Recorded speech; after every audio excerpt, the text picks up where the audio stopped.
Hey everybody, and welcome back for Art Camp 3 Week 4 critique. So this week we're going over clouds and mountains. This one's usually a little bit trickier than the last one. People tend to struggle a bit more when it comes to clouds and mountains than they do with rocks and trees. They're much bigger, obviously, so conveying that scale is kind of a tricky thing for one thing. As well as they have a little bit more nebulous forms that people seem to struggle to get their heads around sometimes. We're so used to seeing clouds and mountains so far away that we have a hard time grasping that they actually are forms. For the most part, we see clouds from the ground, so they look like this flat plane up there, and we see mountains really, really far away, so they tend to just flatten out into silhouettes. And so we often paint them like that. And then we have paintings that are really flat and dead and dull. And that's what we're going to try to avoid today. So I'm going to go over everybody's work and hopefully have a few thoughts on how to improve things. Let me share my screen. Right. Sweet. I will be watching the chat again. I missed some of the stuff last week, but that's because for some stupid reason, YouTube defaults to top chat and not live chat. And because you guys weren't upvoting like comments, it didn't show up. I don't know, it's stupid.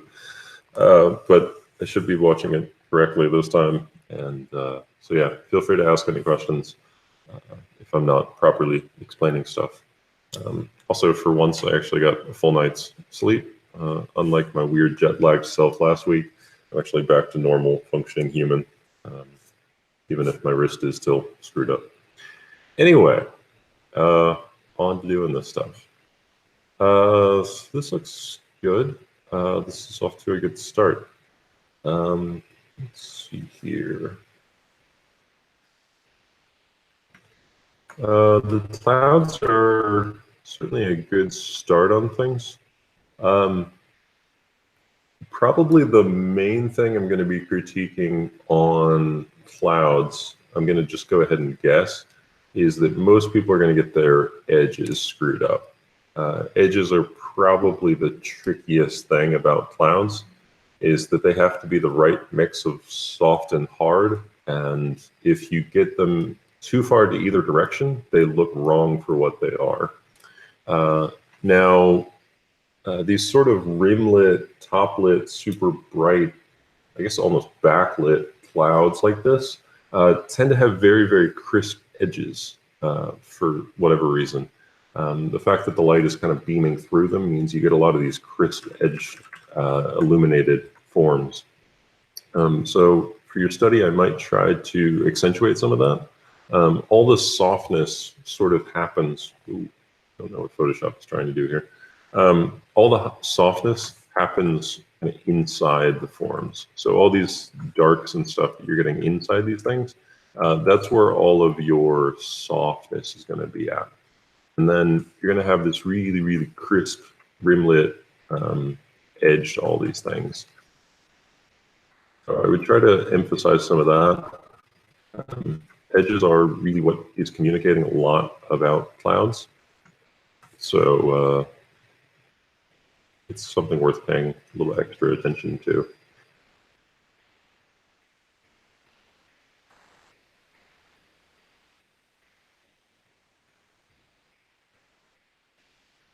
I'm trying to pop in a few harder edges here.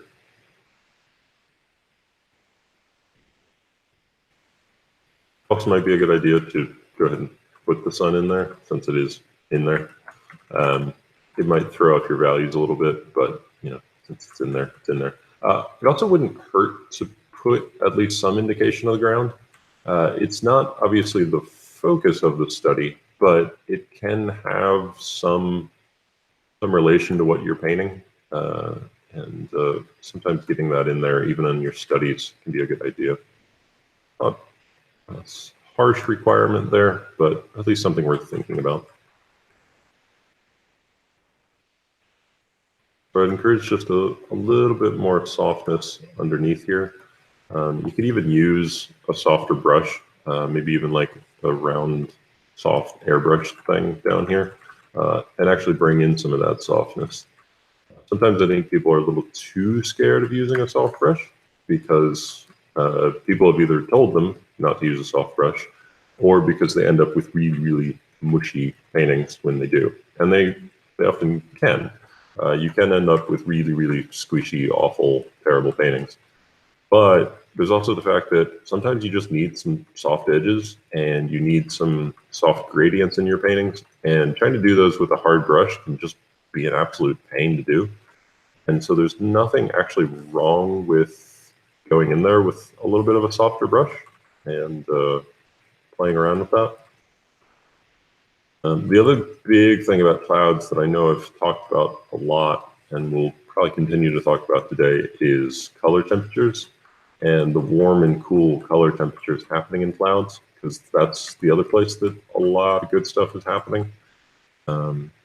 So there's a few places here that I actually think you can get a little bit more saturated with your cools. I think your warms were about right for what I'm seeing here, but I think some of your cooler colors, especially given how just luminously blue the sky is, you can go a bit more saturated with that.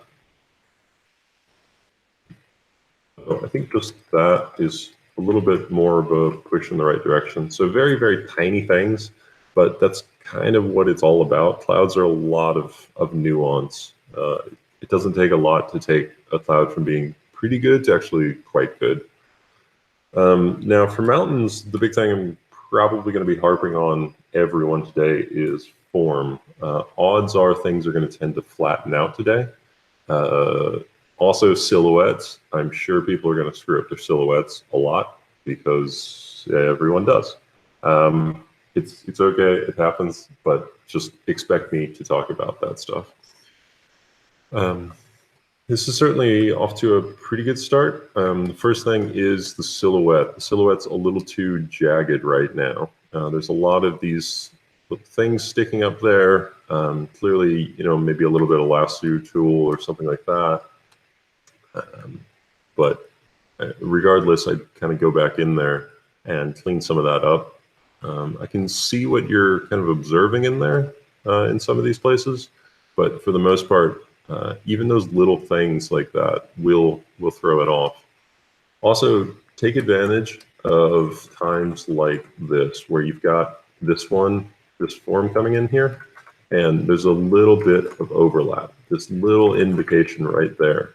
Try to take advantage of things like that, because anytime you're given one of those where you can see the form going in front of another one and the other one going behind it, try to show that off, because those little areas, even as small as they are and as unimportant as they seem, are the things that will let you show just exactly what's happening with the form without working your ass off to show.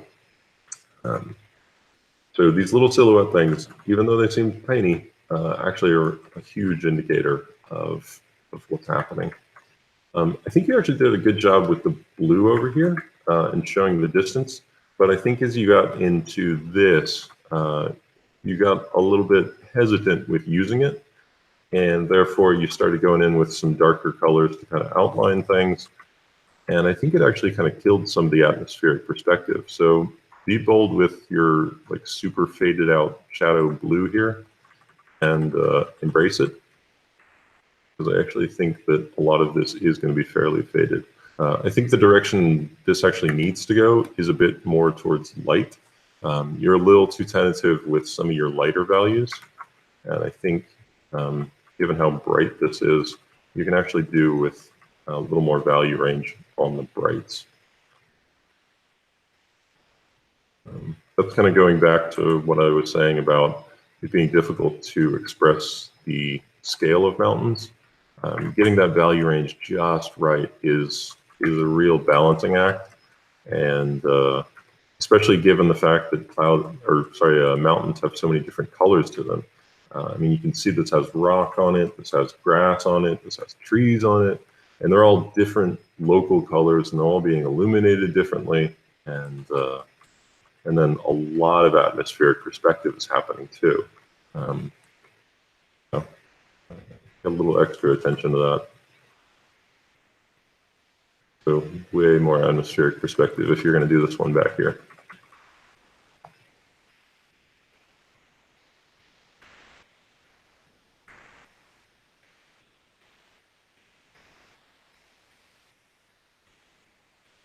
So an easy trick, if you've got a lot of places where you want to kind of push things back, is to pop a lighten layer on it and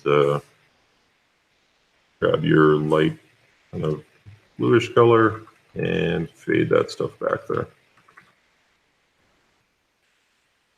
Don't overdo this because it can often do some weird stuff to your colors and can be kind of a lazy technique. You don't want to have to rely on this stuff, but also at the same time, it's a pretty useful trick. And then, yeah, I think you're just missing out on a bit of value range here with some of the greens and stuff. To really make this look like it's bright daytime. So don't forget, you got some snow here. Snow is really bright. You can get away with extreme brightness here. Which is another thing that will help to establish that whole value range. When you're clearly using the whole value range, you can get away with being more subtle in other parts.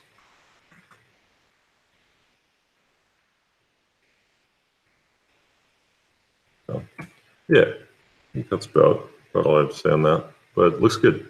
Looks good. All right, these look good.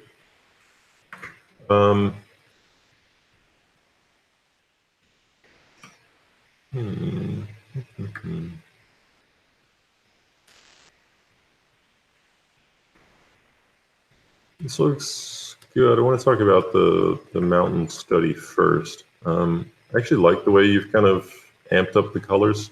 You've gotten like very overboard, especially with the shadows, which is fine. Your shadows could use, if you're trying to be a little bit more accurate, to be a little less saturated. They're a little over the top saturated shadows, which is fine. Just realize that when you're doing that, you're detracting a little bit from the intensity of the light and just sort of making an overall intense image, which is fine, but sometimes might not be what you want the painting to be about. The other thing, of course, is silhouette. There's those few areas where you're kind of getting lazy on the silhouette, and the silhouette is super important. If you're going to take as long as you've taken kind of rendering out the inside of this, make sure you take the time to render the outside of it. Get these outside silhouettes really tight. Also, you'll notice that there's a little bit of darkness here right on the edge. Same goes for this. There's a little bit of roundness showing where these forms are turning away from you and thus turning away from the light. And it actually gives you a natural chance to almost add an outline to these things, which is pretty rare when you get to do it. But if it's there, take advantage of it and try to use that, where you actually can almost outline your stuff and make it pop a bit more. And nature doesn't give you too many opportunities. And when we talk about lighting directions and stuff, we'll talk a little bit about front lighting. And that's one of those times when you get just a few times when you get to show off this just like front on lighting that can have a very stark effect to it. But overall, I like what you've done here. You might benefit from a little bit more almost stylized sense of form, where you might exaggerate some of the roundnesses in these forms. So using selective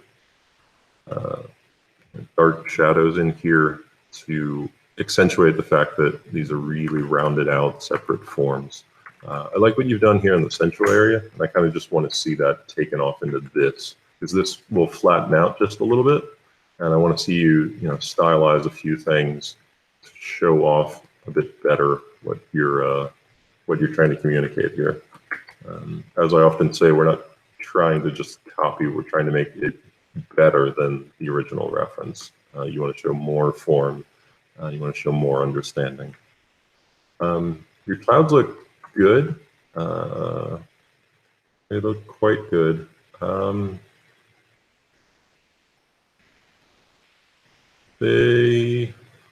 Yeah, I don't have too much to say. You've got a nice variety of edges going on. There's a few nitpicky things, mostly in terms of the underside of these shadows. They're getting a little, oh, sorry, my computer's freezing. They're getting a little off perspective-wise, and that can often be a case of just turning it upside down and looking at it and realizing that the perspective isn't quite what you want it to be from this way. So start to look at it this way and think about, okay, so the bottom of these things is my ground plane, and that's what I'm paying attention to here. And so when you start to look at it like that, you realize that these forms here are a little tipped up, and you're not looking at them quite far away, and you've kind of exaggerated the amount that you can see underneath those. So it's a very little thing, but it's also a little something that I think will help. In general, I think your perspective was pretty much right, but the fact that you painted those a little off meant that those distant clouds were sort of flattening out a bit more than they needed to.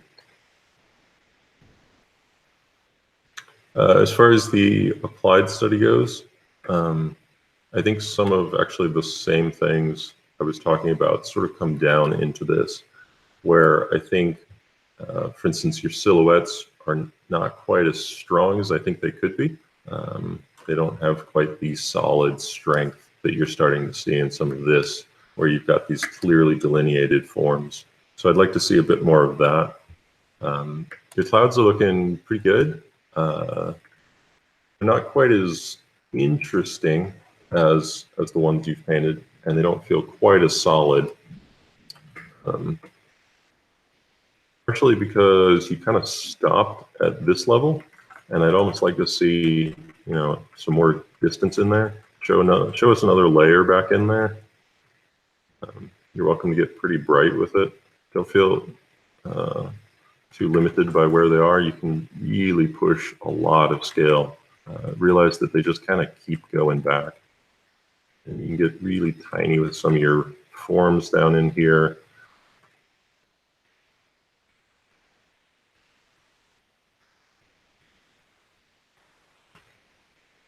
And then by doing that, you push a ton of perspective here in the sky. There's also a bit of disconnect as far as the perspective on this goes. I'm not really sure that I'm buying the scale of this, just because the perspective of this, how this is receding, makes this feel kind of tiny, because this doesn't feel like it's too far away. And based on the size of this, if I start looking at this, it doesn't feel really, really distant.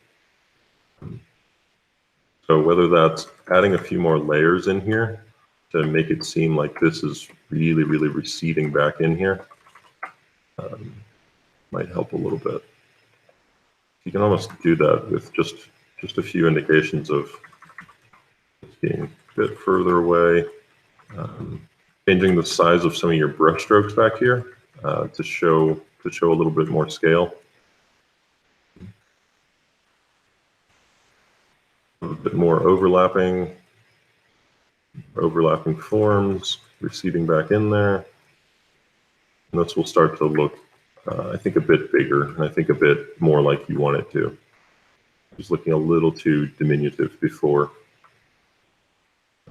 But overall, it's looking good. I like what you're doing there. And overall, this is looking pretty well studied. I think it works pretty well.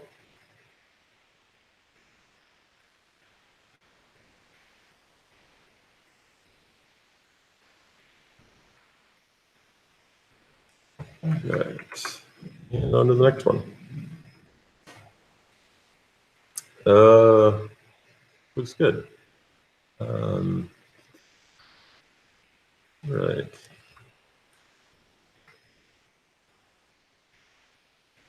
Buddy looks good. Okay. I think the first thing I would say is you were trying to capture the texture of the foliage and the texture of all the stuff happening in here, because there's a lot of cool texturing, a lot of cool patterns here with these island cliff things. I think the thing that needs to happen is actually to ignore some of that for now until you get a really strong understanding of what's happening. Because right now this is flattening out a bit more than you want it to. And that's because you focused a lot on getting the right color, getting the right lighting, and getting the right texture of these things, and not enough on showing us the three-dimensionality of this stuff. So take a little red line here, and you realize, like, okay, so what you really want to be showing us is it's three-dimensional thing that sort of goes like this. And you want kind of a light shape here, light rock shape here, rock shape there. And you want these lights to be grouped into one value. And you're going to have this big plane here that's all light. And so even before you start worrying about what color it is and what texture it is, I want you to spend a little more time figuring out what the form is and breaking it down and super simplifying it. Just like we were doing with the rock studies, where we wanted to understand the form, we want to do that almost more with figuring out the mountains here. Because it's so easy to flatten everything out, where you don't really get the sense of form anymore, and you just end up painting these flat mountains. And I see it so often. Just hop on like ArtStation anytime, and you'll start to see these things and really look at them critically. And even though they might look cool and they might have cool lighting and they might have cool textures and stuff, they're really quite flat if you start taking a closer look at them. I don't want to see that. I don't want to see these flat things. So I think your shadows could be a little bit bluer.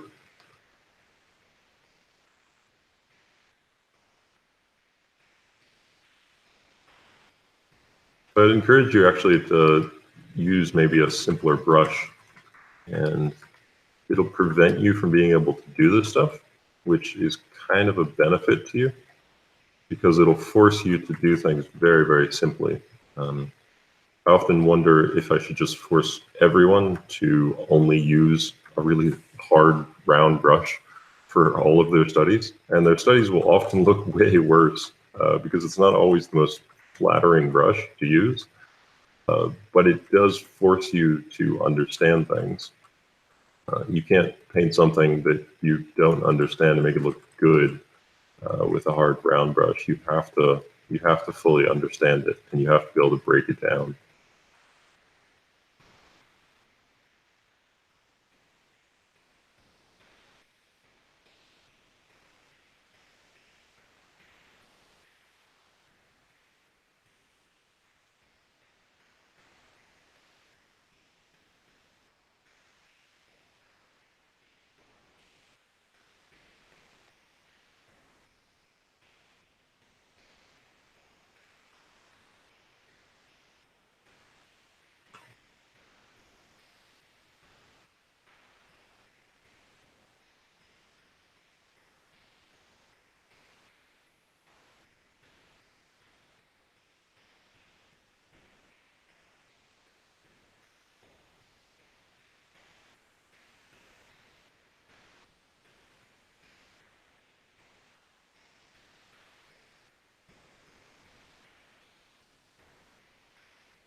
You can see I'm starting to get a bit stronger sense of form than what you had. Even though it doesn't have quite as much texture, you can start to see what's happening here. You can start to see there's rock and there's light and shadow, and there's light and shadow on the grassy forms, or rather the trees. And even though maybe it doesn't quite all blend in quite as well yet, if you keep going in this direction, you're going to have a much more solid piece. This sort of stuff works when you're trying to bang out an image really fast, but it doesn't work until you know the fundamental skills you're after, and really, really pushing the forms of it. The clouds are looking a bit better. They're a bit too quickly done, and I would honestly say to go a little bit slower with them, because you're kind of getting the right idea. I just think you need to take a little bit more time on it.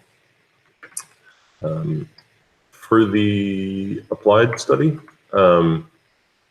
you suffer the problem of having all the same size forms, which is killing the sense of any sort of perspective or depth or dimensionality to this. If this main one here, this main form, was way bigger, maybe had some little things overlapping it,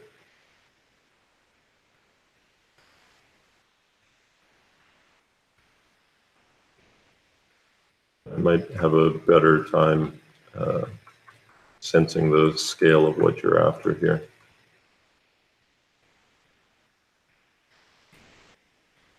And same goes for some more perspective. Don't forget to lay down that perspective grid. Make sure it's super obvious that we're really looking up at these top forms. You're looking up at these spheres. You're not looking straight out at them.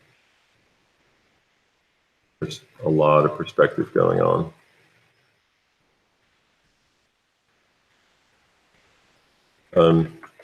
Your rocks here, super mushy.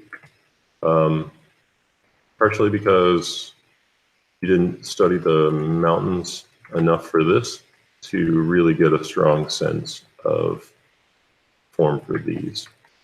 So they end up a little too drippy and soft. And so I think I'd take a little bit more time on these studies, breaking them down and getting them really strong and solid.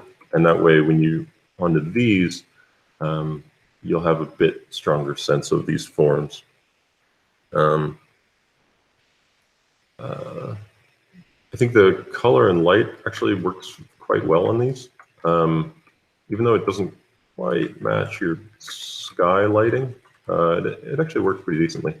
But again, I'm not getting a sense of perspective here. So be sure to lay down that perspective grid so I know exactly where the horizon line is, and that all of these rocks that you're doing are conforming to that. And you clearly define the ground and what perspective that's in.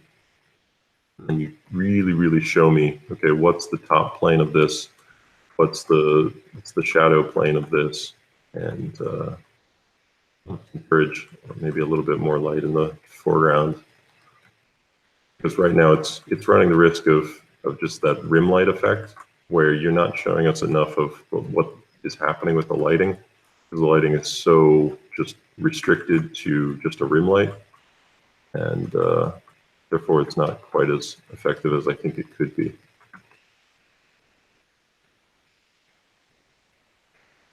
So there's actually nothing wrong with drippy rock forms. They can work. They're just a bit harder in general because for the problem of hard straight lines versus kind of soft curving lines, that yes, of course, like figures, for instance, have lots of soft curving lines, but we also want them to have a lot of structure when we draw them.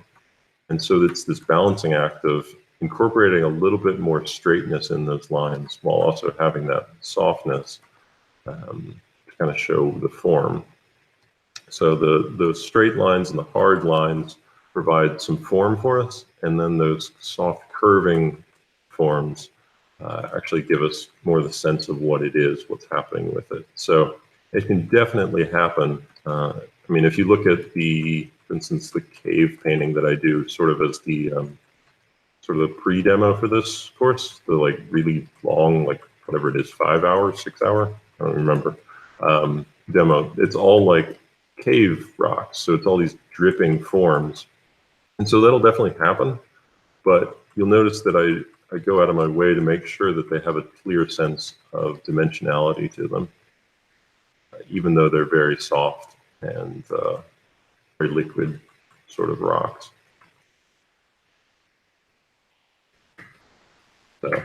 So just a few ideas on that, just to provide a little bit more strength to these, a little bit more stability, and yeah, hopefully that'll make sense. All right, these look good. Right off the bat, the clouds look good.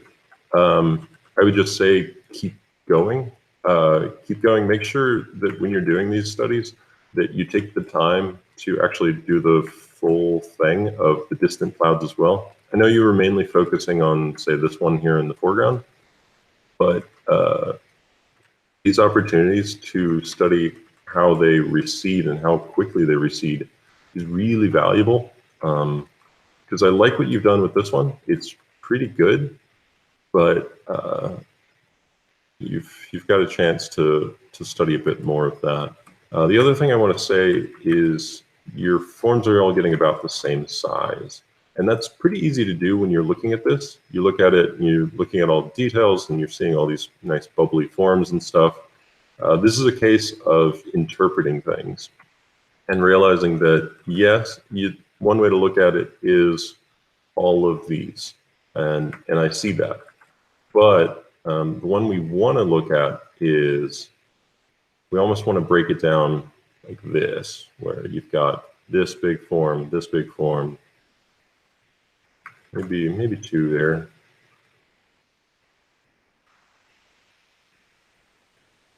And you want to start to break it down a little bit more like that, because that's the overall structure of this. And so that's what we want to communicate when we're doing this. So you can kind of, it lets you accentuate and simplify some of the shadows. So you kind of want to accentuate anything that shows us this big form here. You want to show off this big one right here. So anytime you've got, for instance, this little line here shows us actually quite a lot of how this is looping in there. So let's just show that this is forward of all these other ones, a bit more important than the other ones, and the other ones are going behind it.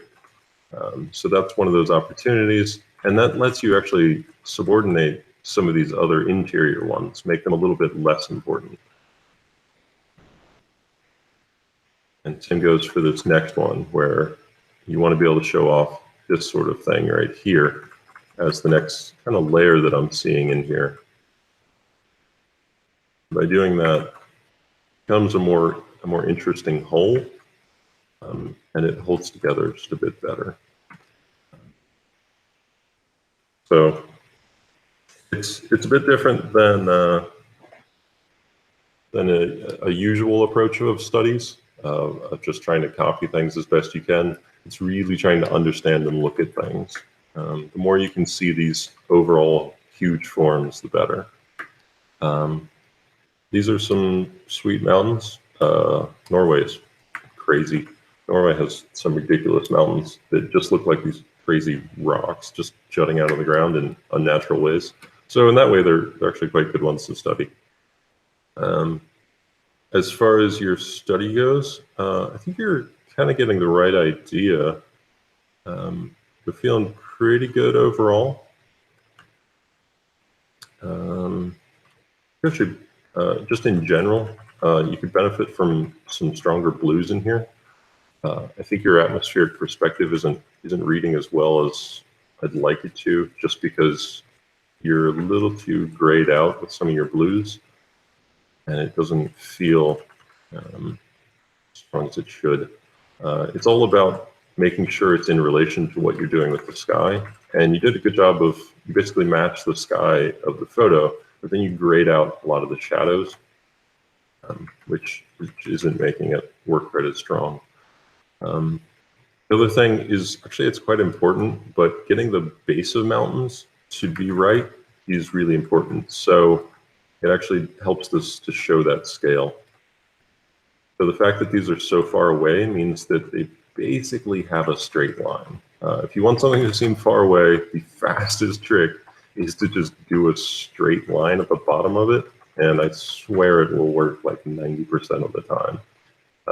That's all you have to do is just put a straight line at the bottom. And I know next week I'm going to see like so many straight lines, but it kind of works.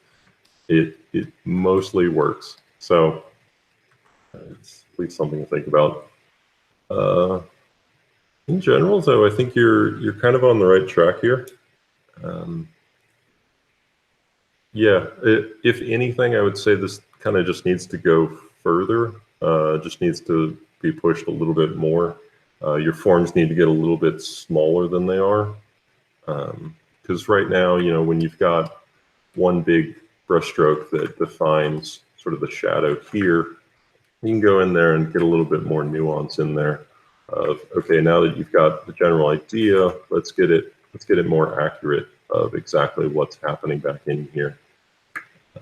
Let's try painting it a little bit closer to what it is, seeing what it is, seeing the size of these shadows versus the lights, that sort of stuff. But I think in general, you've broken down the lights and shadows pretty well. I like seeing that. And I want to see some applied studies too.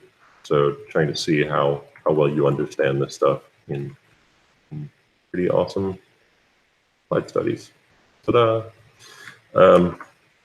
On to the next one. These look good. Really like what you're doing with the colors. They look really nice. Let's see here.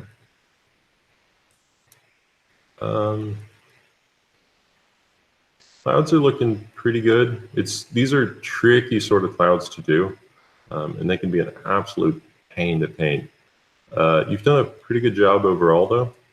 The only thing that I think is bothering me is sort of here on this right side. I'm not quite getting the right sense of it. So with these kind of wispy horizontal clouds, they're super hard to capture because they don't have the obvious like bubbly cumulus cloud look to them. They sort of have these weird abstract lines, especially in the evening. They get all these strange edges to them and stuff. But I think it's that these top edges sort of feel a little pasted on. And even though they're so odd and strange and all that, you do want to have a little bit of a sense of form to them. I feel like these are just kind of flattening out. It could just be that these were done a little bit too fast almost. And it's used with a little more refinement. Because I think more or less everything's in the right place. But these are the sort of things that just take a lot of nuance. Also, I think you can get a bit more saturated than you're doing in here.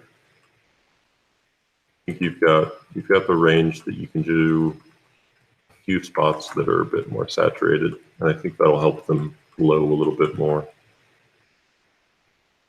Because that's the other thing that's happening in this sort of lighting arrangement is a lot of the form and differentiation between sky and clouds is happening more with color temperature and saturation than it is with values.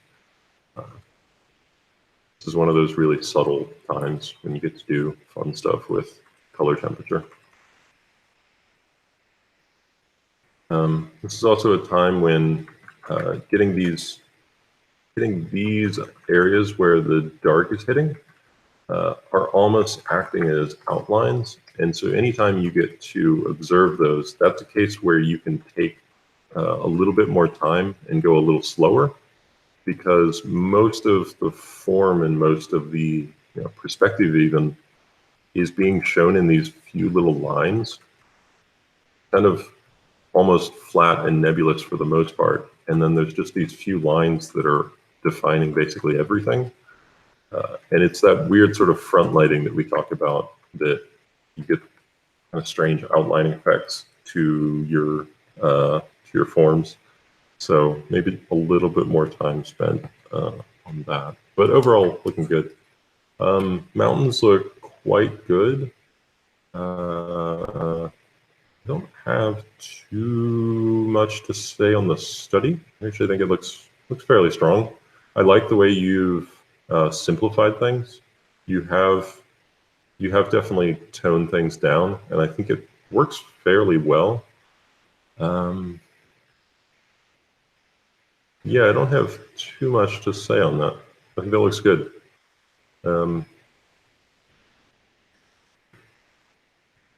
Yeah, I feel good about that. You could obviously always take it further, but that's not very good advice. So I'll talk more about your applied study as far as that goes, which looks good. I think the sky doesn't work quite as well as I'd like it to. The perspective doesn't feel right. And this is one of those times when I'll flip it upside down and realize, yeah, it doesn't really feel great. Theoretically, when you flip a sky upside down, you should have a very strong sense of perspective. It should be just like painting the ground at this point. And if it feels kind of squishy or skewed to one side or something like that, then that's a pretty good indicator that your perspective on this isn't quite where it needs to be. And it often comes down to the far distance of the horizon. Most people kind of slack off on this part, and these little forms like really far away matter so much, because these little things are the things that will show that it's actually really receding super far. And actually most of what you're seeing here, this comes back to the kind of camera angle thing that I've talked about a few times, of whether you're dealing with a wide angle thing or really telephoto thing, and where in that camera lens you're looking. And you realize that you're really looking, for the most part, really far away. Like, look at the little forms down here, and they're all really tiny. So you can almost think of everything you're studying here as kind of this part of it. It makes you realize how much perspective you want to have in just this tiny box. And that means that this stuff is going to be crazy perspective, which means you get to do all sorts of fun stuff where you've got these massive forms that are super receding, and they get gigantic in the foreground. Because based on the perspective you've got on the ground here and with these mountains and stuff, you've got a lot of perspective happening. And that's a good time to do that. I like what you're doing, I will say, with the mountains in this. I think they're actually quite well captured here. I think they work pretty well. I'm not sure if I'm buying the purple shadows or not. You don't have quite the right sky for purple shadows. I think the sky would get a little bit more purple before you get purple shadows, but I also don't really mind it. It's kind of fine. I think my issue is the scale of it.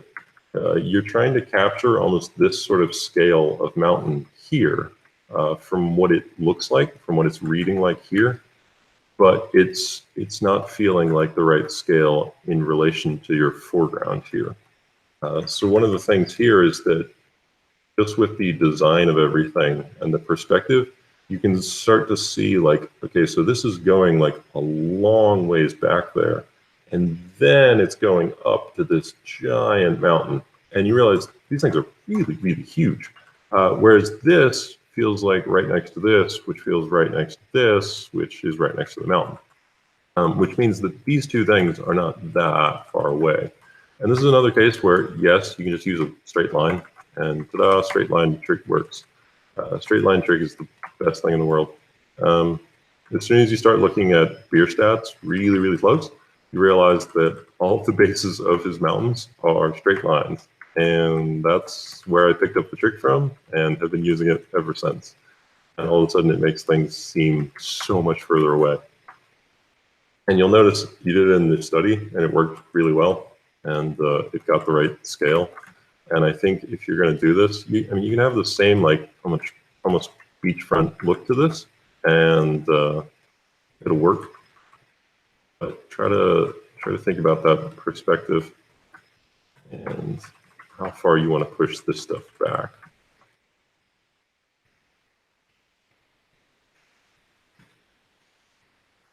Also, I might think about getting slightly smaller forms than what you're getting. Like, I like the way you've broken down things in your study, but it is important to realize that this is a simplified look at things. So you don't want to simplify things, break them down like that, and then translate them and just assume that that's the size of those forms. So you've broken down, for instance, this one here in the front as a simple form, which it is, and you can put a couple indications there. And the same goes for this. But when you actually look at what this one is comprised of, you start to realize that there's a lot more to it than that. There's additional forms that all have additional forms, and they're actually very complicated for going into just one little thing like that. So they have, 8 different triangles, each with their own planes and textures and forms and all of that, just on that one tiny little one. And so when you're going into this, you don't want to act like this is actually what it is. It's fine to sketch it out quickly like that, but you do want to think about, okay, well, if I'm actually going to be doing this, there's actually going to be, another one here. And, there's actually going to be one going further away, and there's going to be form even within this one little triangle. So obviously for a quick sketch, you can't always imply that, but sometimes it's worth throwing in just a few extra forms, especially around where the light meets the shadow, because that's where we get to communicate a lot. It's worth throwing in maybe a few light areas that are sneaking over into the dark where you wouldn't otherwise have them. Same goes for maybe a few dark shadows closer to these light sides where you're showing, okay, well, maybe I'm going to have something going on over there. And it doesn't have to be much. It's again going back to the fact that often a few lines can indicate so much, and our brains will fill in the blank. Like, you don't have to actually paint these over here really well, but if you paint these a little bit tighter than you have, our brains kind of fill in the blank for the time being on what's happening over here, as far as the scale goes anyway. But overall, I think you're doing great. It's looking really good. Yeah, I like the direction this is all going. Yeah.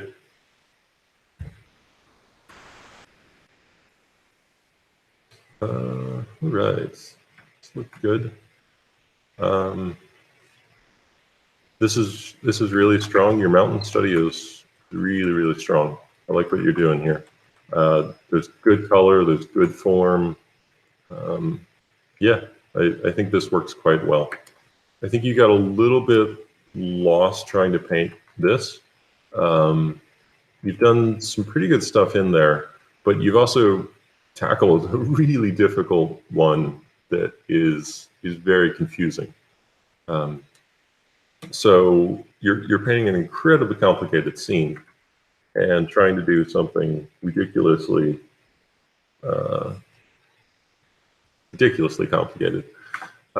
So I think the thing that I would do is take a step back and, okay, so this is in perspective. So this is our horizon line. This is where we're looking at it from. So you're looking down at all the ones below you. And all right, let's think about, okay, so we've got big sphere here, big sphere here, big sphere here. And how do we communicate, big sphere there? You've got light on top, dark on bottom. And making sure that we're thinking both about, yes, all the pretty colors and lighting that's happening here, but also those forms. Because I think you got a little too wrapped up in all the crazy lighting happening and missed out on the fact that there's all these awesome forms. So when you're painting, for instance, just this little area right here, think about, okay, so there's the light hitting the top of it, and it's receding into shadow on the bottom.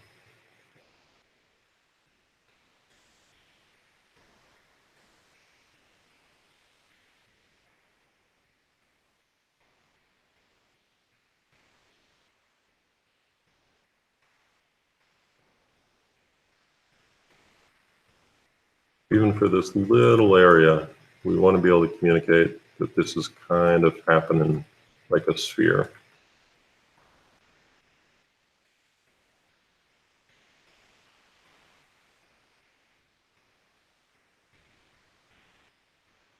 And that means we want to simplify things down as much as we can. We want to take out extraneous edges, we want to take out extraneous light and form. We want to focus on what's really important here, which is just showing that this little sphere right here has overlapping on it and this nice little lighting effect. And it's the same kind of idea of what you were doing with the mountain study. And you broke things down and showed us the overall form of it and how the light's hitting it. And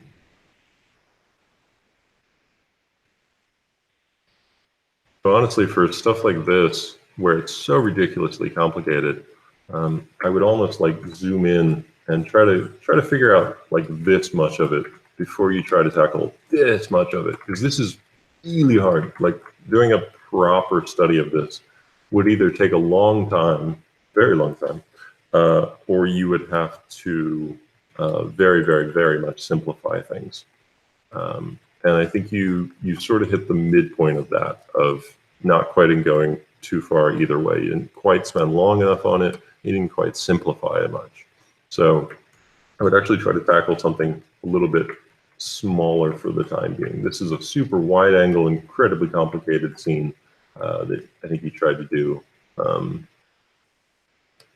little too fast for what it is, I suppose. And I think that kind of comes into play when you're doing this stuff, where because you didn't do enough of the individual cloud studies, you're not exactly sure how to paint the clouds yet, because you saw all this crazy stuff and there wasn't enough direct translation in the knowledge you gained to really properly be able to figure out what's happening with the clouds. As far as the mountains go, I think your study was on the right track and actually quite good. But then when you got to do your own, you didn't quite apply the knowledge that you had there. Because remember, the real knowledge you're gaining from this is, okay, so this is more or less like a wedge form and has these forms down here. And it's all in perspective. It works well because it's all in perspective. And here, I think you've just kind of flattened out and you're looking at mountains, how you think mountains look. And so rather than do that, let's try to figure out, okay, so you're going to have some mountains here. You're going to have some top plane and some side plane.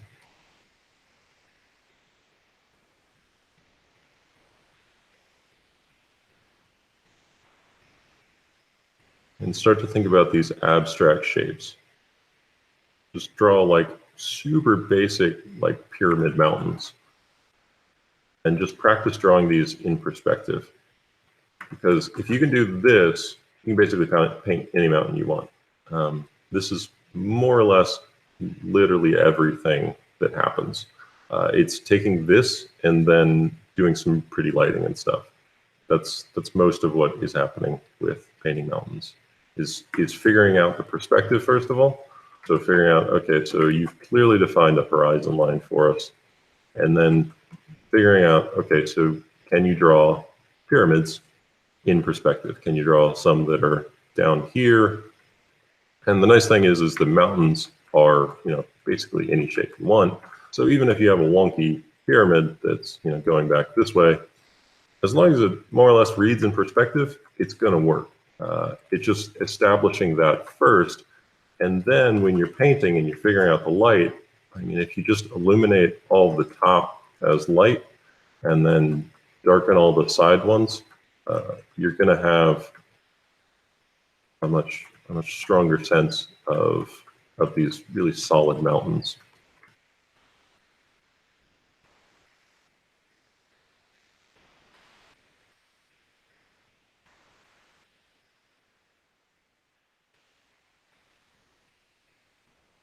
Yeah, Just a few thoughts there. Hopefully that makes sense. So yeah, I would try to tackle something, again, more zoomed in. Try to get at this level before you try to get at the giant level, because figuring out how clouds work at this level will enable you to be able to paint them and understand, like, okay, so this is the bounce light happening here. These are shadows up here. This is how the light is hitting. It's wrapping around it. There's soft edges here. There's hard edges here. And that way, when you get to something ridiculous like the full thing, you're not just going to be throwing down colors and kind of hoping for the best. You're going to be really understanding, like, okay, that's what I'm trying to do there, and that's what I'm trying to capture.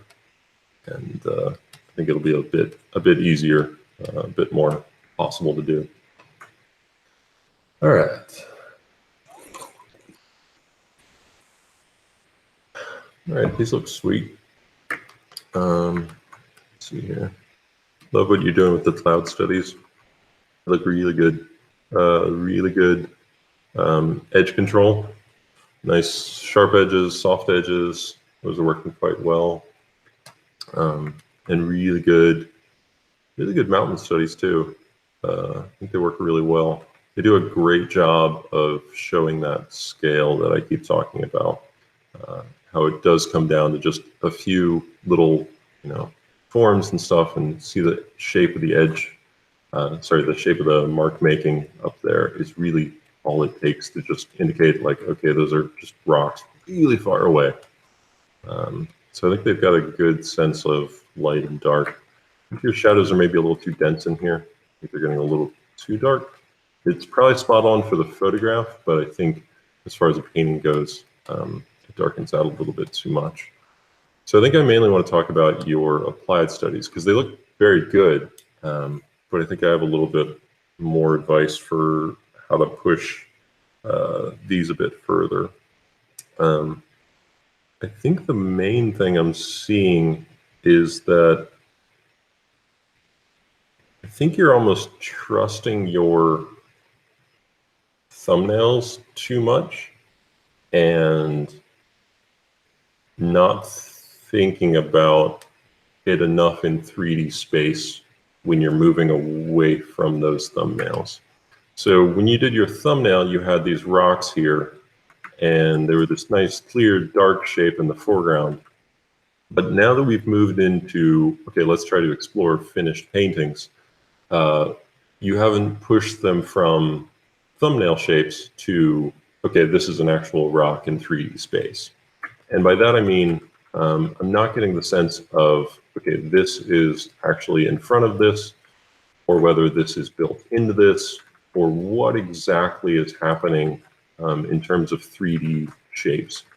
Like this overlap, for instance, here doesn't make a lot of sense to me. So I'm seeing the top of it, but I don't know whether this one is in front of this one or is at the same level as this one, because you're not really properly explaining that to us. So for instance, if you want this one in front of it, I want to see something that shows that this one's going behind it. If you want this one going the other way, where they're at the same level, then I would actually cut out this snow line here. If you want this, so it's this is ahead of this, going into it. Maybe you almost have some snow on the other side. And so this seems like a tiny nitpicky thing, but it's sort of a problem that I see kind of expanding throughout the pieces, where some of your larger shapes are being so simplified down that it works, but it's also flattening out your images a lot more than I think you want to. Because overall, the image has a lot of depth in it, has a lot of light in it, and I think it works great. These are obviously quite good, but I think when you start to look a little closer, they start to flatten out more. So this image looks good, but when I start looking over here, I see flat. That's all I see, is I just see a lot of flat. And so I want to see, okay, if you're going to have this up here, I want to see some clear drawing in perspective that shows me exactly where this is. I want to see some overlap that clearly pitches to me that, okay, this is in front of this. And it goes back to those like super basic fundamental principles of overlap of, okay, so if I want this thing to be in front of this other thing, I have to overlap it.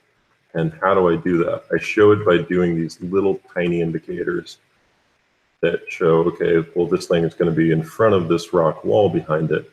And so I'm going to show that by just pushing it back a little bit on that side and a little bit on that side. And when you think about, okay, so I've got this snow. Snow doesn't work quite like sand on the ground.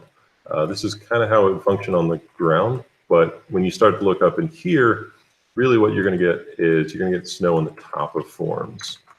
So that's where it's going to tend to be. So you, in rocky crevices like this, you're going to tend to get it on the top of things.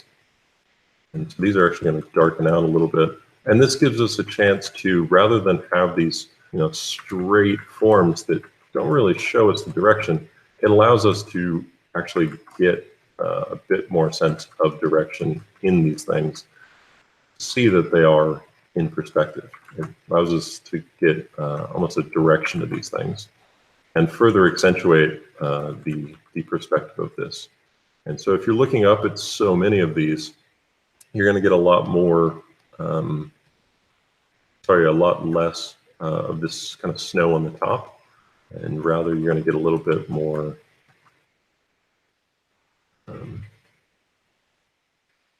it's less almost a rim light effect to your snow, and more if you do want to show it on the top, I'd have it coming down a bit more.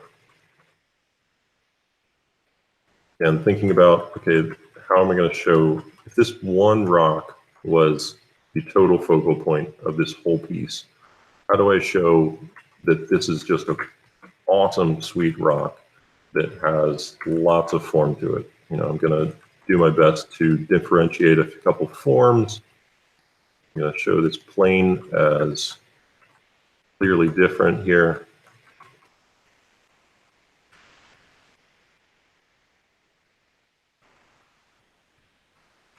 I'm going to do what I can with even showing planes of this snow, interest in there, and trying to make it just more dimensional than it is. And then I'm going to try to make sure it sits on the ground correctly. And when I've got a spot like this, I'm going to take advantage of this to show, okay, so if I want this thing in front of it, I'm going to make it super obvious that it's in front of it. This is one of those overlap opportunities where, okay, I'm going to communicate my message as clearly as I can that, okay, this is in front of this, and I'm gonna make that obvious, rather than trying to confuse us by having this kind of clear cutout.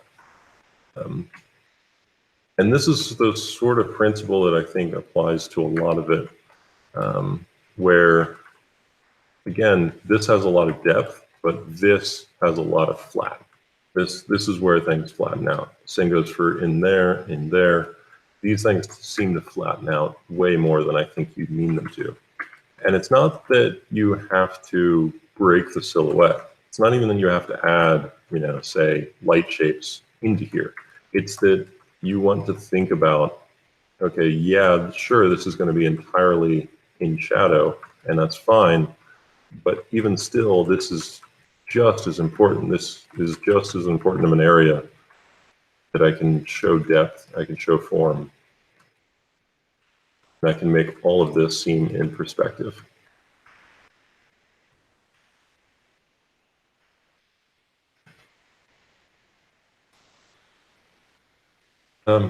So yeah, it's very little nitpicky things, but I swear this stuff will take your work to like a crazy new level, and I don't think you'll have a hard time grasping it either. And I think it's about all it'll take, and I swear it's going to help a whole lot, because I really like where these are going, and I want to see them push just that little bit further, because you're right on the cusp of just turning out like really fantastic stuff, and I want to see that. Your lighting is also a little confusing here, in that these look very, very front lit, and then these look very, very backlit. And I'm guessing you're trying to do like some side lighting here, but it's not quite as cohesive as I think it could be. I'm not like super stickler about like cohesive lighting, because I think lighting can often be a little bit interpretive, that you can get away with a lot, but it's at least worth thinking about that it didn't quite sit right for me. So just something to think about, especially as we get into the lighting studies. But obviously, awesome stuff. I love seeing what you're doing here. You're doing some great studies, and excited to see what you do. All right, these look good. Very good. It's a great study. Really nice stuff. I think what I'm seeing here is, kind of put my thoughts into words.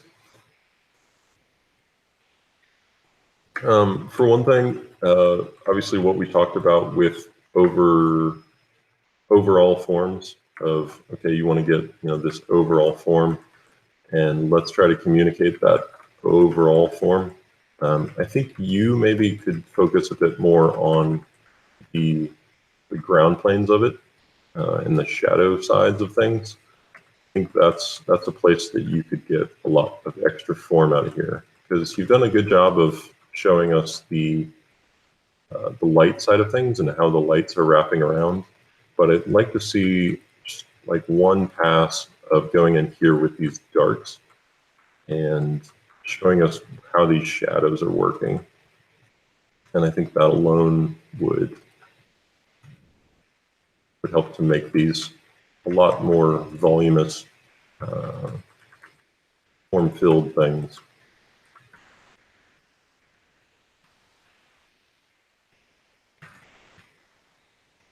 Also, I always love trying to just color pick a little bit of your sky color and try to put just a little bit into your clouds. It'll help to integrate a little more, because keep in mind they are being illuminated by whatever sky is up there, and so they're going to have some similarities to that color. Yeah, I think you just need another pass with some more shadows to really make these pop. I felt like they were flattening out a little more than they should. Go with more depth.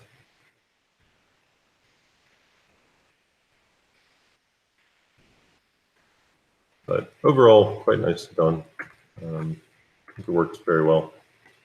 As you get into these, this looks good. I actually like the way you've simplified all the mountains. I think they work pretty well. They don't have, I think, enough blue in them. Part of the issue I think you're running into here is simply values, where it doesn't work on a value scale here.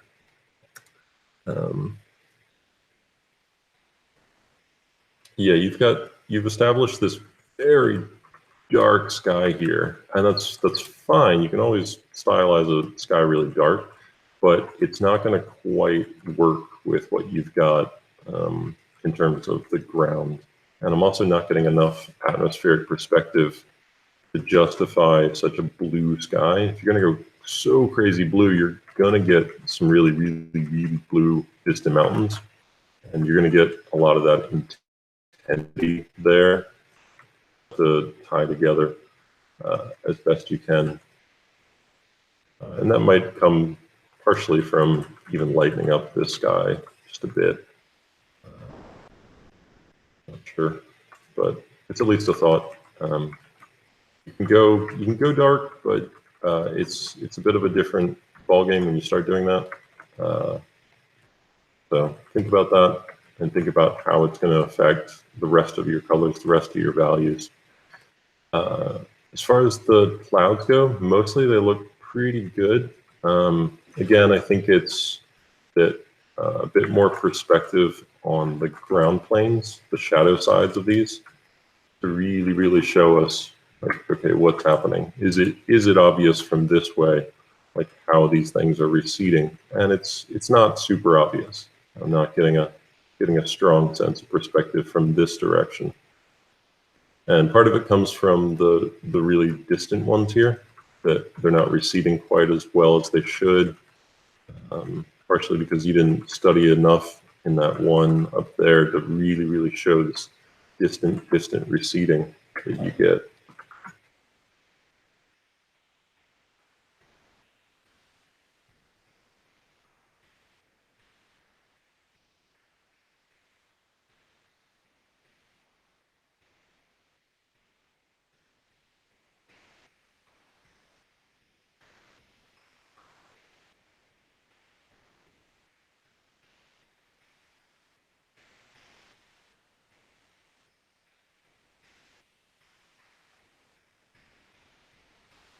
Yeah, just a few little things there. Overall, I think this is looking really good, and you're definitely heading in the right direction. Um, just to think a bit more about doing another pass on some of the darks in your study and in your final, and really nail that perspective. Put down that perspective grid, and make sure that all your forms are really receding as much as they should. It's a tricky thing to capture, but it's also incredibly important.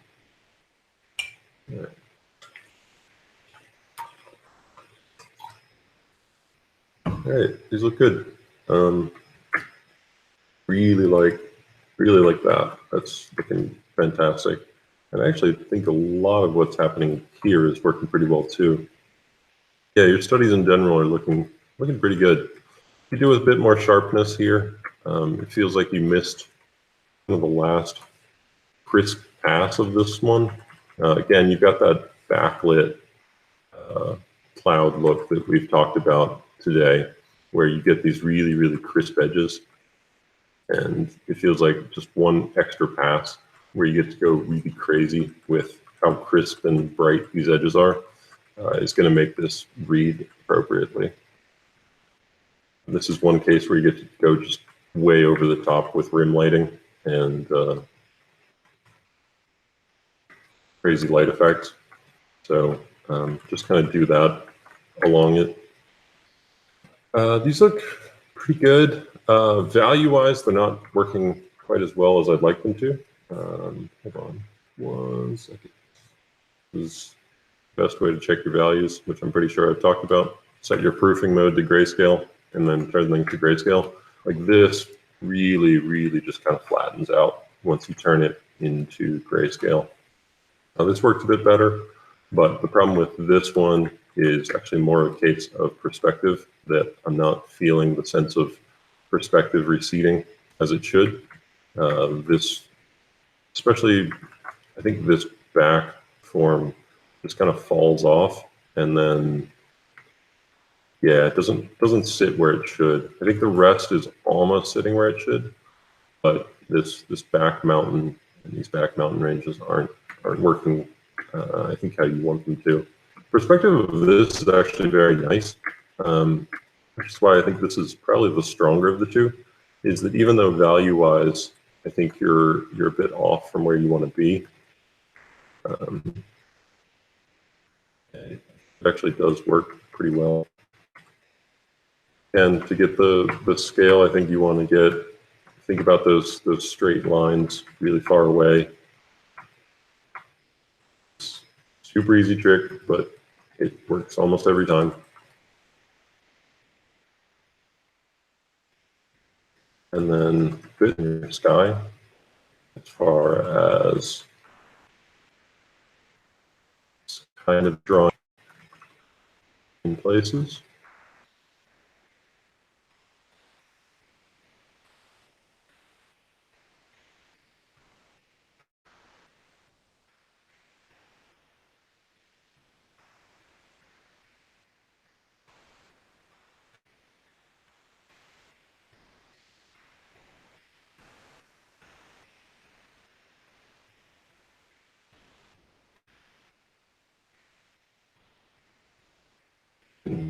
Don't want to add like some snow to the top of this.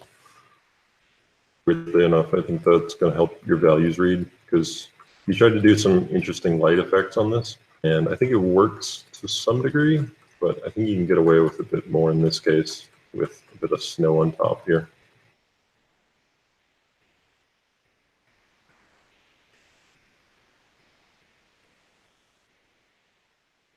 Also, if you're going to have really red lighting on the mountain, it's worth kind of making sure that everything is working with that. So your greens aren't really working because they're really, really green.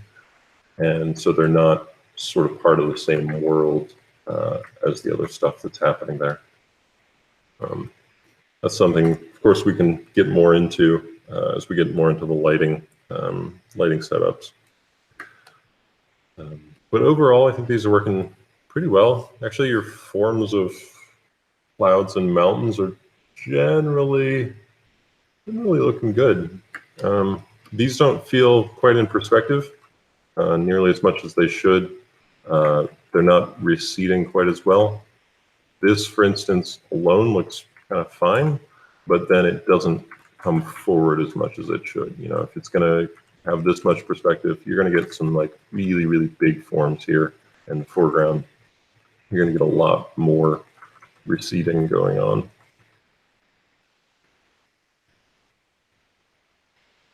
Same goes for probably, I think the problem might even be that this mountain isn't pushing things back as far as it should. And it's off a little bit. Horizon line is just off there. Something odd going on with that. Can figure out exactly what it is.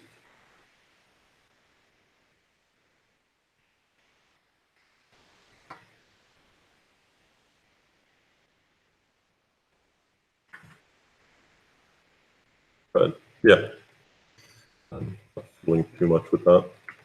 Overall, I think looking really, really good. I love what you're doing with the studies. These are spot on for what you're looking for. This one's maybe flattening out a little more than it should. I'd like to see a little more exaggeration of these forms, a little less focus on the different materials and the lighting, a little more exaggeration of form. This you did a good job because it's this super nice, obvious side lighting where you get these really obvious shadow shapes, which is a great one to study because you really get a sense of chunky, obvious form. But yeah, looking good. Keep it up.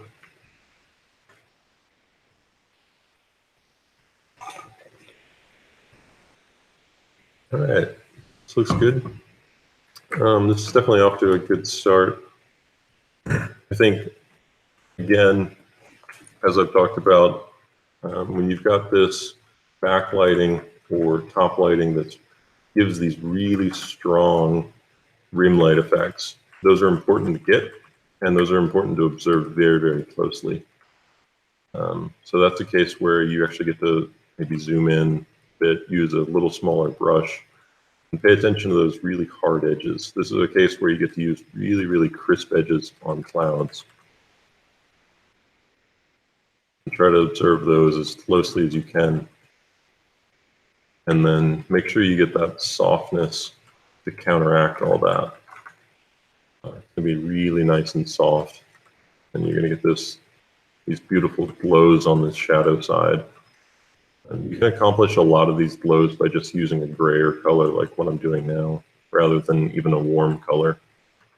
Often you'll find that actual warm colors will be just too warm, but a pure gray up in a very blue sky can be just the right color temperature for what you're going for.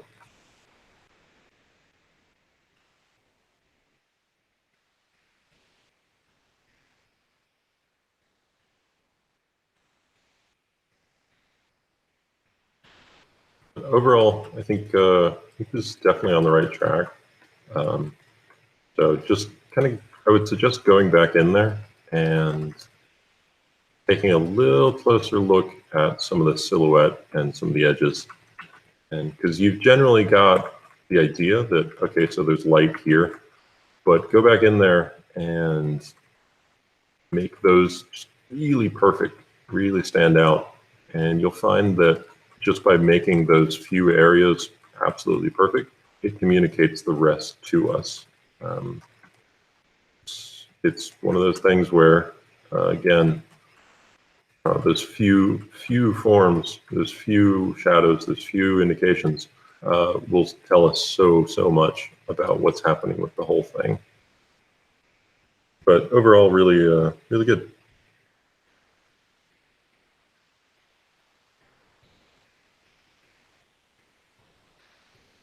All right, good. Sweet. Very nice. Very chunky. Very obvious. Yeah, looks good. Good perspective. I might try to soften up some of this bottom part of this one.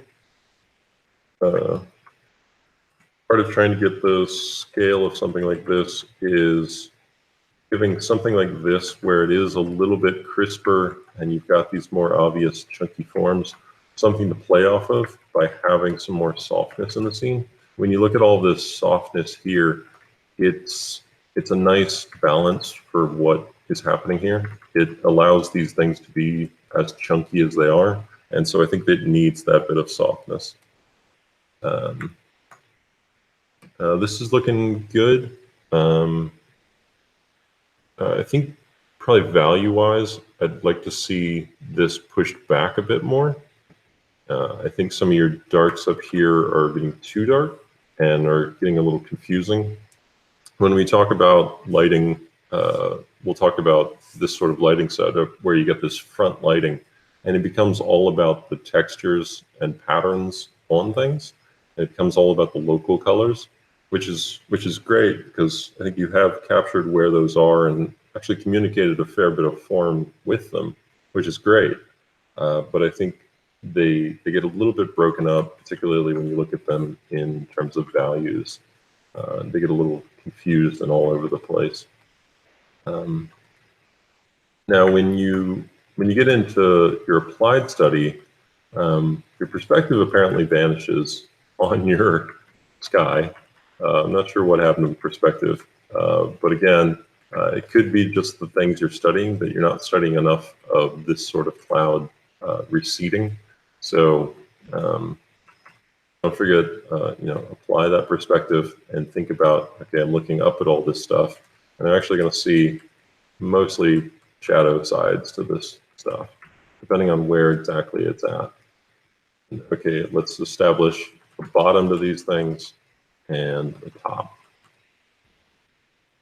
Shadow side, light side. And then, because we got perspective and they're going to keep going in the background, it lets us keep pushing them back there. So let's paint some more back there. And another layer back here, getting further and further away. And you start to get more and more perspective going on in the scene. And also, be careful of the thing where you avoid overlaps by trying to paint around them. You painted clouds all around the mountain, but none going behind the mountain. It's a really common thing to be scared of doing that, because it's just kind of a natural instinct to not overlap things, but we kind of have to force ourselves to. So force yourself to make things that are overlapping, make things that are behind other things, because that's where we get a lot of the depth from. Now, when you get to your mountains, you tended to flatten out a bit, partially because the way that the form happened here was you were copying these local shapes that were actually indicating a lot of form. And then when you get to your own, you don't quite have the same sense of those forms.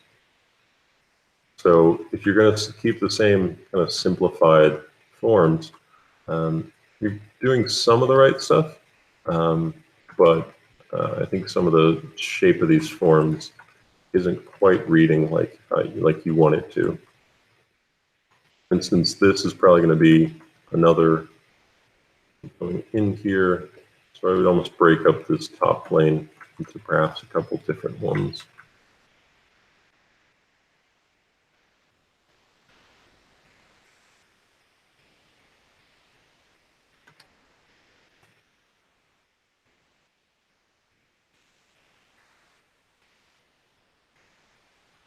This is part of the struggle of using reference that is very frontlit, is you don't actually get the strongest sense of form from light and shadow. You get it all from these local shapes.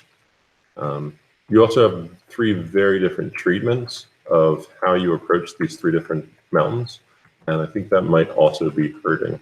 I think this is probably the most successful of the three and has the most form of them, which is good to see. So I would kind of suggest maybe you go in that kind of direction. But again, before you even worry too much about things, almost do like a line drawing of, okay, does this make sense? How am I going to communicate this? Because right now there's some weird overlapping here that doesn't make a huge amount of sense in terms of where the lights are, where the shadows are. And so we want it to make sense just even as a basic line drawing.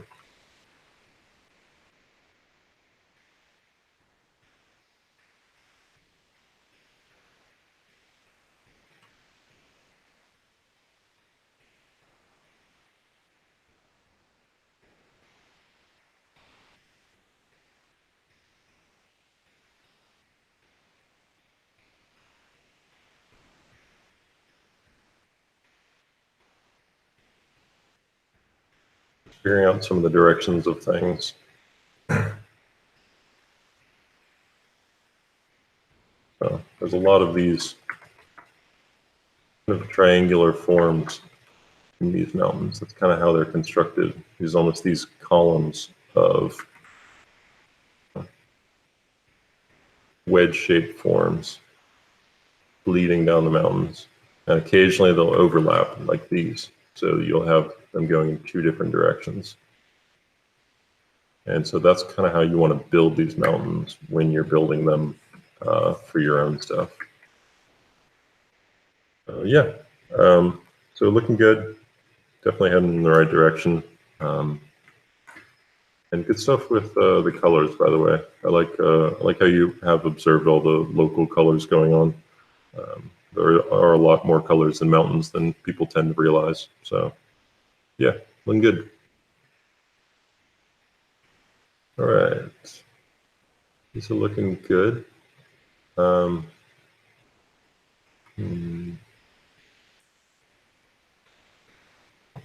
Let's see here. I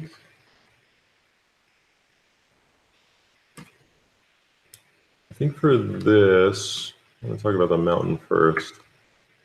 It looks good. I think it just misses the last bit of pop that I think would make it really strong. I actually think it needs a few places where it's both a bit darker and a bit lighter.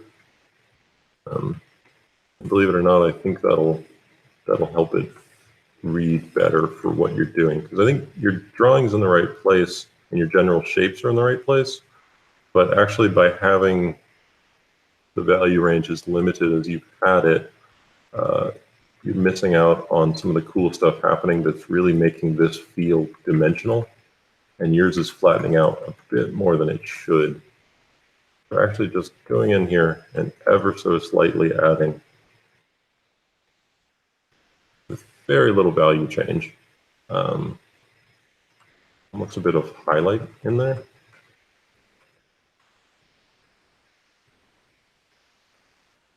Will just help to bring it out a bit more than it is. It's a very tiny thing, but sometimes those tiny things can just make that pop a bit more than it is. But you have done a really good job of breaking down the forms. This feels very solid. I just think it needed a bit of that last pop. This looks good. I think your problem, especially seeing the study and then going into the applied study, is that you're trying to see a little too much contrast in the clouds. You're seeing a bit too much dark in the darks. And I want to see those actually faded out a bit more, both in here in your applied study and the actual study itself. I think this could use with being far more faded out than it is.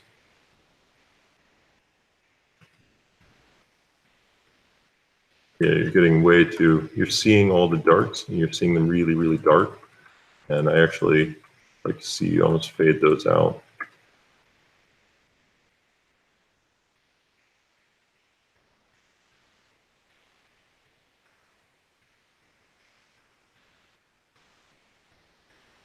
Darks are definitely there, but you don't want clouds that appear too dense. And I think yours are getting a little too dense and contrasty and bringing themselves into your ground and bring too much attention to themselves.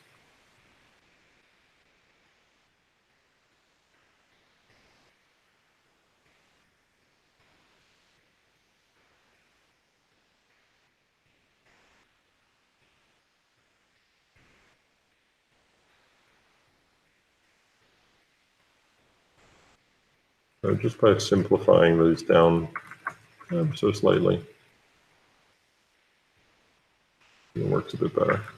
Also, your mountains totally disappeared. I don't know where your mountains went. I want to see some mountains here. Some mountains here. Super cool. See how long that took? Lots of mountains right there. Done. Come on. I know you can paint mountains. Bring them into your study too. But I do think cloud-wise, it's looking good. You've got a nice variety of edges to it, and that's good to see, and really strong perspective.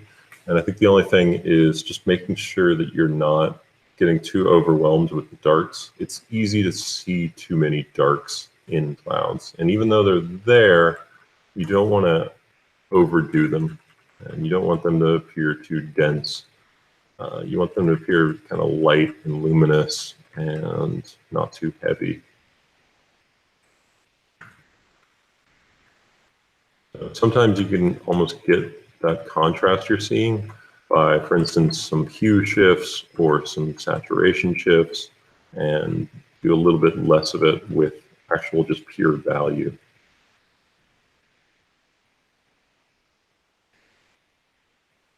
Looking really good. Yeah, I like what you're doing. Doing good. Right. Traditional. Yay. I'm actually doing oil paintings all day, every day for myself lately, so I'm very used to seeing traditionals. But it's nice to see for this stuff too. You've picked a pretty tricky reference as usual, because you seem to like doing that. This is a tough one to do because getting this color transition, which is really bright kind of orangey colors to brown colors to gray colors to these actually deep blue colors, can be an absolute pain to do, followed by, bright blue colors. It's really the color transition you're looking to do here, especially if you're trying to do it in not too many coats. Your edge work is actually quite good here. I like what you've done with it.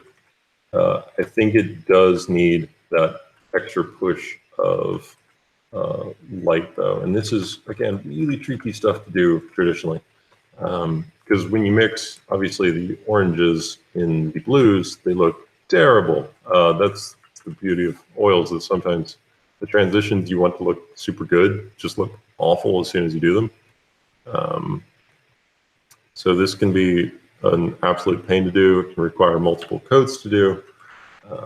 But the general idea of what you want to do is, if I can actually do it myself. Liquid paint, he swears.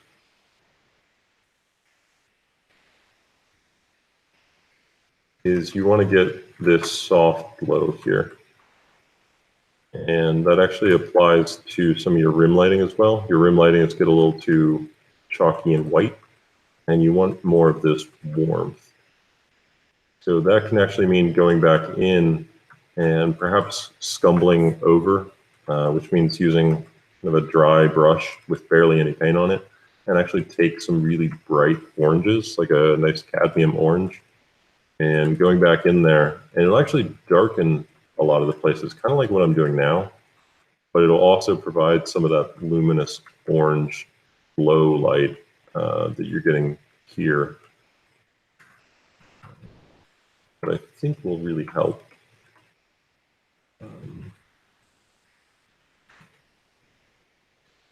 Also, I think your blues are too blue. I think I'd tone those down. I feel like you could actually do with some more grays. And it's also going to pop a bit more if you let yourself get a little paler and lighter in this sky.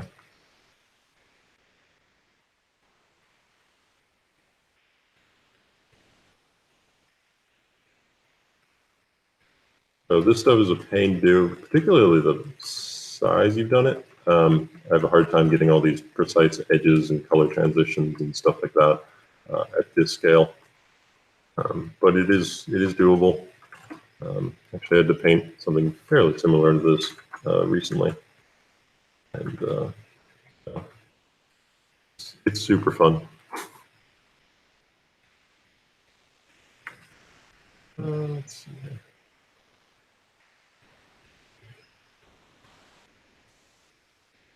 And then I'd actually go back in with maybe a bit chunkier brush and reapply some of these areas here in the light to make these read.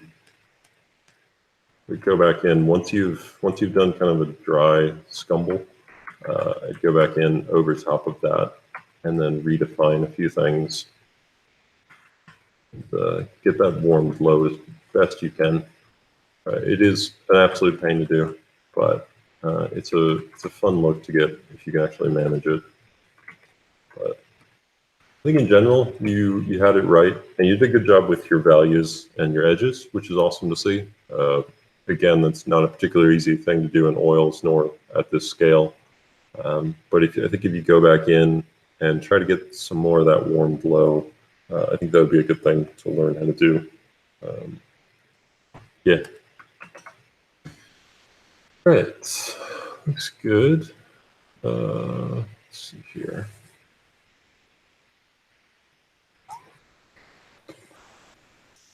I think your main thing is edges. Yeah, I think the main thing I'm seeing here is not enough focus on the edges you're creating, in that you're having sharp edges where you should have perhaps softer edges and soft edges where you should have hard edges. And it's all getting a little bit confused in here. So for instance, when I look at this, I see obviously hard edge to define the silhouette of the ground. I see soft edges basically everywhere. And then I see a grouping of basically hard edges here. And then when I look at what you've done, your actual silhouette is a little bit confused, partially because of values. You've got this darkening effect going towards the edge, which is throwing it off. And you've got a lot of edges that I think are way too hard for what they should be. That if you looked at this on its own, yeah, it's kind of a hard edge. It's certainly light against dark.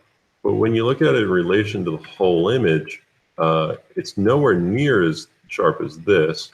And it's certainly not as sharp as this either. So edges are all a relative balancing act here. You're looking at things not in isolation. You're looking at them as they compare to the whole thing. And I think that's going to be one of the big things I'm going to push for you to try to do. is think about your edges in terms of the whole image. And the reason I'm pushing on this on the case of, I know we're studying clouds this week, is that clouds are all about edges. That is what it's all about. And really mountains to some degree are as well, because that hard edge that defines the silhouette of a mountain is incredibly important.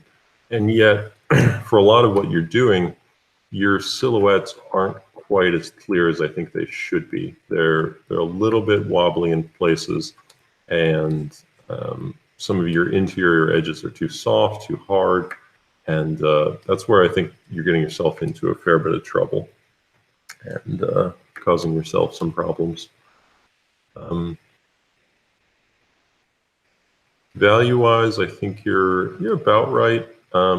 It's a case of, I think, like the photo reference here is throwing you off a little bit, in that it's a bit tricky to directly copy a reference like this and still make it look good. So think about, okay, so what I'm really trying to show is this mountain shape is in front of this mountain shape. So perhaps you actually need to stylize a little bit and perhaps add a little bit more atmospheric perspective back here, even though it might not technically be what's in the photo, what's in the reference.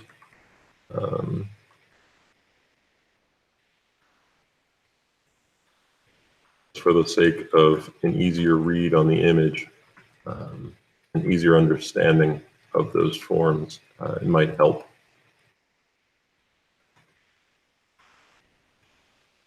So I think like your contrasts are a little too high there. I think the contrast would be a little bit lower. And so, yeah, I think as soon as you start to simplify what you've got here and get rid of some of your stray, really crisp edges or soft edges or large brush strokes and simplify things down, you've actually got pretty solid fundamentals going on here. Like this mountain reads pretty well as soon as you kind of take out some of the extraneous stuff that's happening here. So I'd almost suggest you try to see a little bit less detail in the future, and try to boil things down a bit more. Try to really, really get it down to the bare bones. Like there's a lot of awesome stuff happening here, and you can absolutely learn how to paint all of these sweet little like rock forms. I love painting stuff like this. But until you break it down into, okay, I'm going to just focus on this big form right here. Once you've got it to that point, the little fun stuff happens within that value range, within that sort of edge control sense, happens all in that same world. But you've got to get that really bare bones basic thing first before you get to go in here and do all this fun little stuff. So yeah, I think that's my general thing, is really, really, really think about your edges. Think about where they're hard, where they're soft. Pay a lot of attention to how relatively hard or soft they are. Yeah, and just think about, okay, what's the hardest edge in here? It's absolutely the edge that, goes around these mountains, and absolutely like where this lake is at the bottom. The clouds are nowhere near as hard as that. Maybe around here in the middle, they are, and that's a case where you can focus in and try to study those a little bit harder. But here you've got super bright edges, super crisp edges everywhere, and you've got some also really soft edges where they should be hard, which is confusing us in terms of what the form is, where something feels solid, where something feels soft. Yeah, but good work. Just a few things to think about. I like what you're doing with the color, and I think you're on the right track. And I think actually if you just simplified down what you had and took out some of the errant brush strokes, you'd be a lot further along than you probably think you are. All right, looking good. Take a water break here. All right, I really like your studies. Your studies are spot on up here. Really good sense of perspective, really strong, really good perspective there. a nice sense of darks and lights in your studies. I think they work great. Nice colors going on. I think in some places your values are maybe a little bit hard to read just because photos tend to be. You got to keep in mind a photographer is going to pump up the contrast in the backgrounds and make it more epic looking, but it's going to screw it up. So it's maybe a case of fade back some of these mountains, even though they're, yes, in terms of the photo, they're about where they should be. I wonder if maybe they could go a little further back. I don't feel too strongly about that, but it's at least something to think about. Now for your applied studies, where did all your awesome color go? Where did it go? You had all this awesome color and you studied all this awesome color and then it just vanished and then you end up with this dead landscape. Part of what I think worked so well with the forms and stuff that you were doing is that you did a great job of studying how all of these like tree forms and stuff were beginning to interact with it. And I really want to see some more of that. I really want to see that understanding of, okay, I'm going to bring some greens into here and have them, creeping up the mountains, and have a forest in the foreground and have some of these yellows and do all this crazy cool stuff and make sure that I've got form. Like I can't quite tell in perspective what's happening here. Is this peak ahead of this one? Is it behind it? Maybe add another layer back in here. It's kind of weird that it just sort of stops, full stop there. And same goes for your clouds. Where did all your perspective go? It all just vanished. Get your perspective back. You had all these great clouds that are receding toward the horizon. It worked really well. And then once you get to this, you just, it all vanished. So let's get back to that awesome perspective that you're doing. Let's get back to that sense of, okay, these things are really receding. I've got some crazy foreground ones. I've got ones that are receding really, really far away.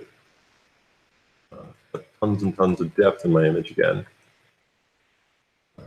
So try to bring more of what you're doing from there in that study into that. Again, these studies are looking pretty good. You messed up a little bit with the perspective here, that you exaggerated the bottom of this. Like again, it's that straight line thing. In reality, straight line thing actually happens. The fact is that these look big because they do have that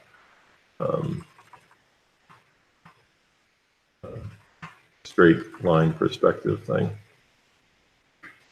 And so that you kind of corrected a little bit of it when you got to this, but not quite as much as I think you could have. Slide study looks generally pretty good. This one flattens out a little more than it should. And also your perspective isn't doing quite as much as I think you want to. You're getting the cool shapes that he had, which is great to see. But I want to see more of that perspective, which is often, again, just these few at the bottom and maybe even few at the very top.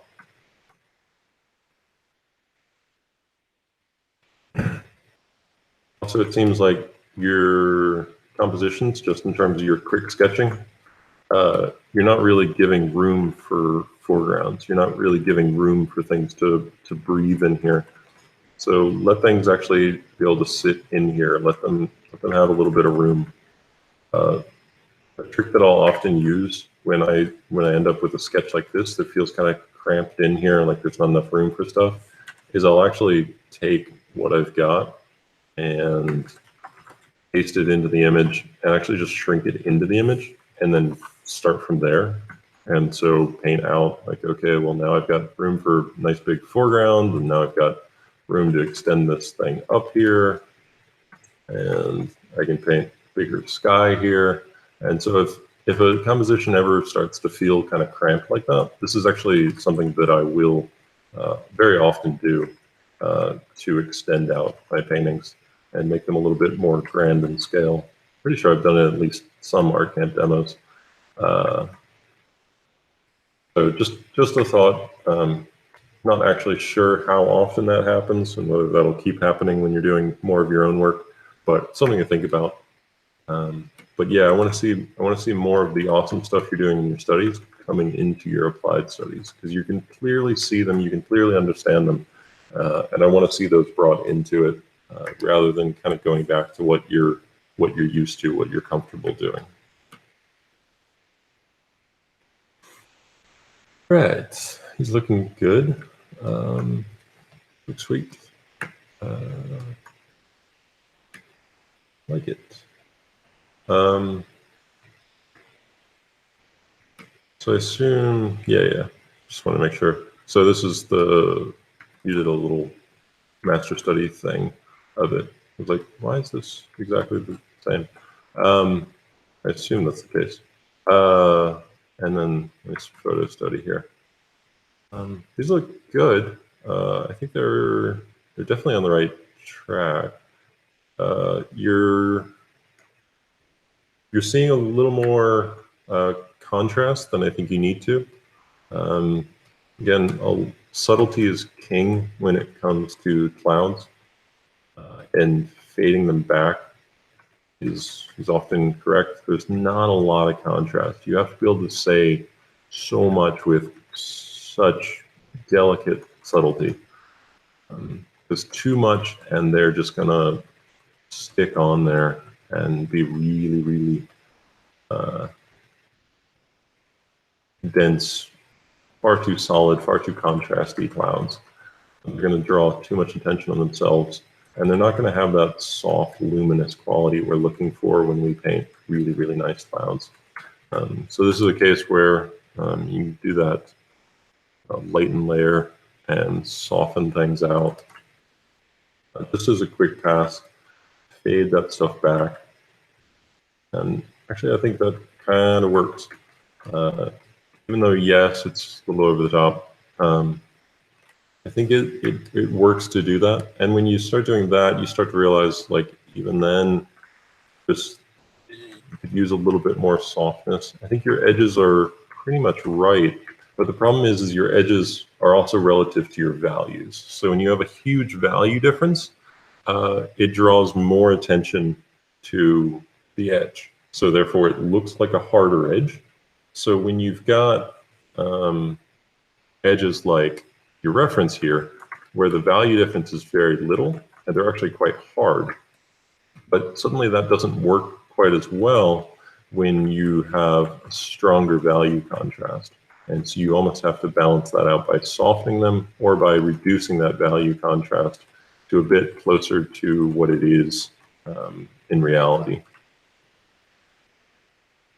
So maybe think about a little less contrast here. Overall, I think it's pretty nicely observed. As far as the study goes here, so I assume it's a study and not an applied study. I'm sorry if I'm putting my foot in my mouth here. That's what I get for not reading emails or anything. If this is the applied study, then it looks great. But I would be confused why you simplified things the way you did. Anyway, maybe, yes, like tell me more, obviously. Don't know people's names as well as I should. Also, there's an untitled file. It doesn't help. Oh my God, I'm so stuck. I think the thing that I'm seeing here that doesn't work as well as it does over here is the fact that, again, I think there's just too much contrast. Like you're seeing, for instance, the fact that there's this thing here and there's this thing here, but this is really contrasty and this is almost all the same value. These clouds hold together because they're almost all just really, really, really tight in value. And that's an important lesson about clouds, is that you really can communicate so much with so little. You almost have to do no contrast. Very rare that somebody actually needs more contrast. It's happened. We've done it today during some of the paint overs. Some people actually need, another pass of darks or another pass of lights. But for the most part, you can actually get away with doing all of what you're doing in an incredibly tight value range and still show all those nice rounded forms and three-dimensionality and perspective. You're just doing it in the tightest value range you could possibly think of. Looking good. Right, these look good. Let's see here. Look good. Yeah, these feel pretty strong.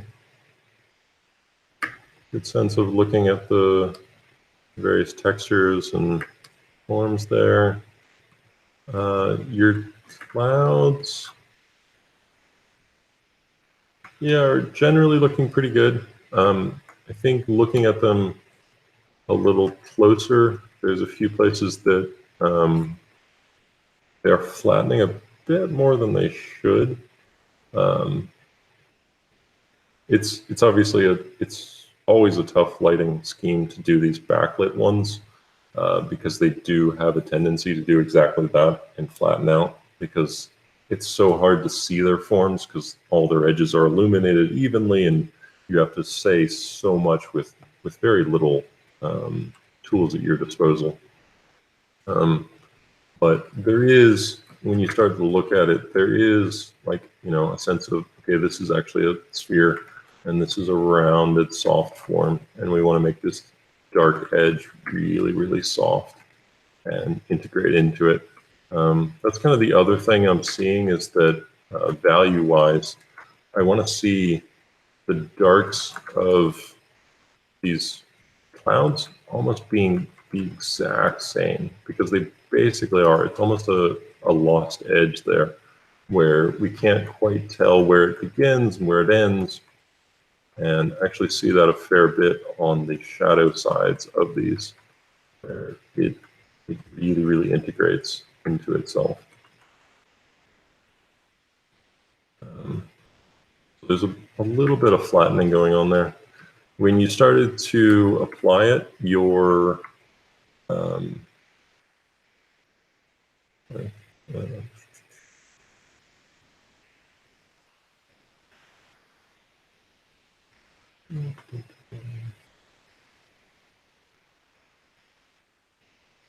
your values get really, really far off. You can see how your studies work great, and then your clouds and your sky don't really match your ground here, and so your values get really far off. So if you're going to do a sky like this, you're going to need to do darker ground, or if conversely, if you're going to have mountains and ground like this, you're going to need to lighten up some of these clouds up here. The clouds the mountains within themselves don't really make a lot of sense. This one is obviously in the foreground, and so you've sort of established this sense of atmospheric perspective and depth and all that. And then randomly you've got some darks back here that don't really make a lot of sense and actually are detracting from the whole thing. You've got some stray brush strokes back here. You've got kind of a haphazard silhouette there. And so be careful about these just like random dark values back here because they are throwing off that whole sense of light you started to establish in other places.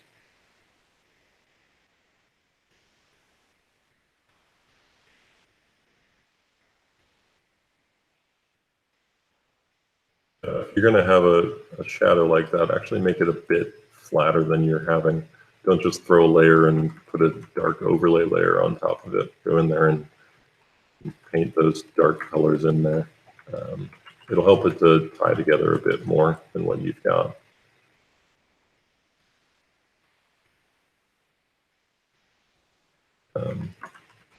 But yeah, I think these probably could just use with being a little brighter and making those shadows relate a bit more to the sky. That's often the case, is that those shadow sides are very close in value or the exact same value or at least similar color worlds to what you've got. Also, don't forget on that last sort of bit of perspective as it goes towards the horizon, don't forget to have a few that are really, really receding far away. That last little layer of perspective is where we get a lot of the depth from. So let's flip it over, see what it looks like. Okay, yeah, I could probably do with a bit more.